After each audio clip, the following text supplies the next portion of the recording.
विश्वास प्रस्ताव को लेकर विपक्षी दल एकजुट हो रहे हैं। केंद्र सरकार के खिलाफ होने वाले अविश्वास प्रस्ताव के समर्थन में वोट देने के लिए जेडीयू ने व्हिप जारी किया है। लेकिन खास बात यह है कि यह व्हिप राज्यसभा के उपसभापति हरिवंश को भेजी गई है। ऐसे में सवाल उठता है कि पार्टी के सांसद जो संवैधानिक पद पर हैं, उन्हें व्हिप जारी करने का क्या मकसद है? क्या जेडीयू को लग रहा था कि राज्यसभा में उपसभापति पार्टी लाइन के खिलाफ वोट कर सकते हैं? देखिए रिपोर्ट।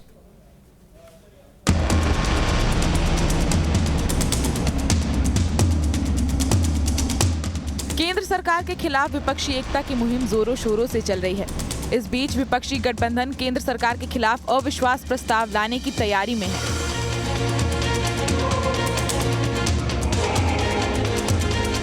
लेकिन विपक्ष की इस कोशिश ने राज्यसभा के उपसभापति हरिवंश नारायण सिंह को धर्म संकट में डाल दिया है, क्योंकि केंद्र सरकार के खिलाफ होने वाले अविश्वास प्रस्ताव के समर्थन में वोट देने के लिए जेडीयू ने व्हिप जारी किया है और राज्यसभा के उपसभापति हरिवंश को भी पार्टी की ओर से व्हिप जारी कर दिया गया है। जो कि हरिवंश जेडीयू से ही सांसद हैं, इसलिए वो भी व्हिप के दायरे में आते हैं। यानी पार्टी ने उन्हें अविश्वास प्रस्ताव को लेकर पार्टी के स्टैंड का समर्थन करने को कहा है।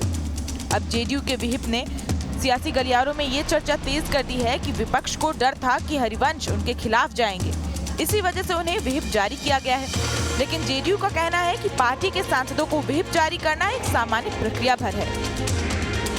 पार्टी का एक सामान्य प्रक्रिया होता है व्हिप जारी करना, वो तो प्रक्रिया है। पार्टी है तो पार्टी का तो जो भी कानून बना हुआ है, चुनाव आयोग द्वारा निर्धारित मापदंड है, वह कोई व्यक्ति विशेष को केंद्रित करके नहीं होता है, कि रूटीन प्रक्रिया और सामान्य प्रक्रिया। एक तरफ जेडीयू इसे पार्टी की सामान्य प्रक्रिया बता रही है, तो वहीं बीजेपी का दावा है कि राज्यसभा के उपसभापति की नजदीकियां बीजेपी से बड़ी हैं और इससे जेडीयू खफा है। तो वहीं आरजेडी इस मुद्दे से खुद को किनारा कर रही है और इसे जेडीयू का अंदरूनी मामला बता रही है। मेरा कहना है, अब नीतीश जी अपना कुनवा बचाने के लिए स्पीड पोस्ट करे या खुद पहुंच जाए बैरन, इससे फर्क क्या पड़ता है? उनको मालूम है कि उनके कई सांसद और कई राज्यसभा के लोग, ये कई विधायक उनके अब कंट्रोल में नहीं है और इसीलिए राय मुसारी और क्या क्या करते रहते हैं। अरे आपके नेतृत्व में ही लोगों को आस्था नहीं बची है। जदयू को लोगों को मालूम है कि नीतीश कुमार इसी सरकार के इसी टेन्योर भर है।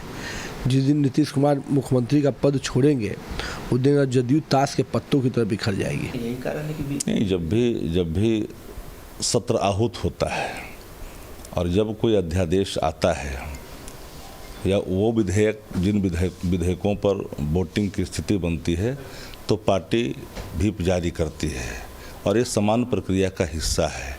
इसको अलग नज़रिए से नहीं देखी जानी चाहिए। पर हम इतना जानते हैं कि जब सदन आहूत होता है और वोटिंग की बात आती है किसी विधेयक पर, किसी अध्यादेश पर, तो उन परिस्थितियों में व्हिप जारी स्वाभाविक होता है और जो चीफ व्हिप होते हैं वो व्हिप जारी करते हैं। ये तो पार्टियों के दावे हुए, लेकिन सवाल उठता है कि क्या राज्यसभा के उपसभापति पर व्हिप लागू होता है? दरअसल नियमों के मुताबिक व्हिप के दायरे से सभापति बाहर रहता है, यानी संवैधानिक पद पर आसीन होने पर व्हिप लागू नहीं होता, क्योंकि जब कोई सांसद आसन पर बैठता है तब वो किसी दल का नहीं होता। लिहाजा आसन पर बैठा सांसद व्हिप के दायरे से बाहर होता है। लेकिन अगर हरिवंश वोटिंग के दौरान आसन पर नहीं बैठेंगे तो वो व्हिप के दायरे में आएंगे। केंद्र सरकार के खिलाफ विपक्ष की ओर से लाए गए अविश्वास प्रस्ताव को लेकर सभी राजनीतिक दल अपनी अपनी रणनीति बना रही है। वैसे विपक्ष भी ये मानकर चल रही है कि लोकसभा में बहुमत एनडीए के पास है, लेकिन राज्यसभा में पेंच फंसा हुआ है। इस बीच जेडीयू को इस बात का डर है कि अगर व्हिप जारी नहीं किए गए तो कोई उनके ही सांसद सत्ता पक्ष के समर्थन में वोट न कर दे। पटना से आदित्य झा के साथ bureau report, news state Bihar Jharkhand.